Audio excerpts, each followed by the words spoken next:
chefs français et marocains qui participeront à l'événement et de toutes les personnalités du monde économique et touristique de la ville et de la région.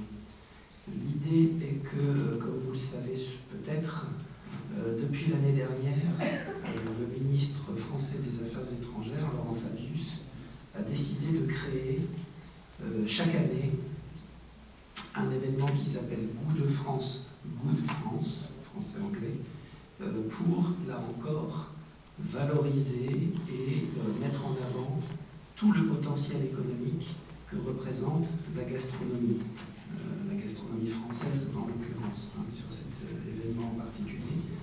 L'année dernière, la première édition de cette opération Goût de France a permis d'organiser dans le monde entier un dîner dans plus de 1000 restaurants dans le monde. Cette année, nous avons à ce jour plus de 2000 restaurants inscrits et qualifiés pour cette opération, dont 32 au Maroc. Donc, le Maroc a répondu très très fortement à ce désir de mettre en valeur la gastronomie française dans le monde.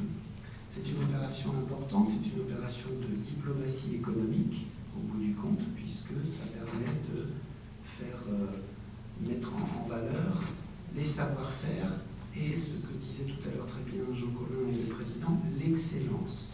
Pourquoi est-ce que c'est important de valoriser l'excellence? On pourrait penser qu'il y a un petit côté élitiste dans l'excellence, que c'est réservé à quelques-uns, que c'est très cher, que ce n'est pas accessible à tous, etc., et que par conséquent, ça n'a peut-être pas tellement d'intérêt. C'est un raisonnement complètement faux. Pourquoi? Parce qu'on s'aperçoit que l'excellence tire tout le reste. L'excellence donne envie aux jeunes de s'intéresser au métier, donne envie aux gens de sortir et d'aller au restaurant, donne envie de partager avec ses amis, donne envie de se rencontrer, et on revient sur le thème de la rencontre, et du coup donne envie aux gens de voyager, de se déplacer, de se connaître, de s'intéresser aux autres cultures. Combien de fois on a découvert la qualité culturelle, populaire d'un pays à travers un dîner, à travers un repas partagé avec des amis. Donc la gastronomie, c'est tout ça. C'est un vecteur potentiel d'économie formidable.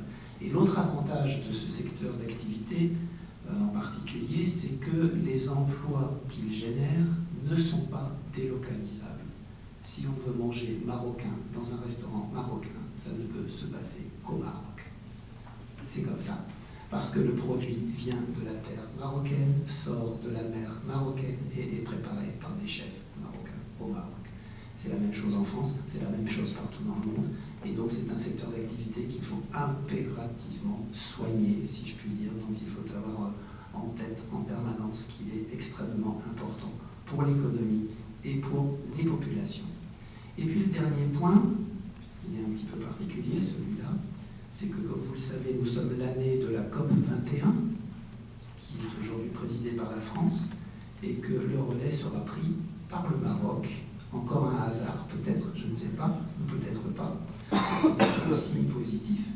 Vous savez donc qu'à partir de novembre prochain, la présidence de la conférence des parties, comme on dit, sur le climat, sera assurée par le Maroc, que la conférence d'ouverture qui dure 3 semaines aura lieu à Marrakech. Je parle de Marrakech, excuse-moi, je ne parle pas la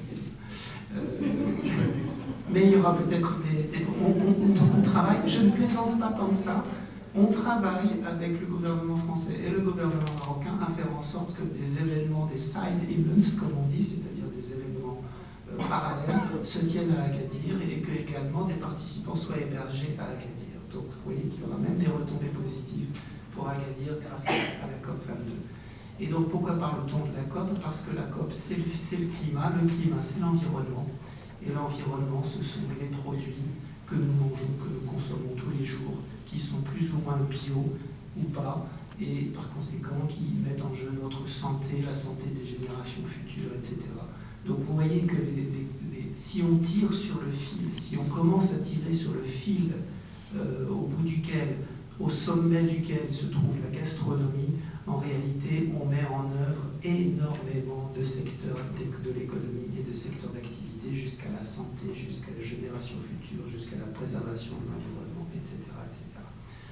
donc le dîner, on ne va pas s'apesantir sur le dîner puisqu'il sera sur invitation, sera pas ouvert au public, mais il a pour but justement de remercier déjà toutes les personnes qui vont participer et de réunir dans une même salle tous les acteurs de tous ces secteurs qui pourront échanger entre Français et Marocains sur tout ce qui peut être obtenu comme retombée de cet événement que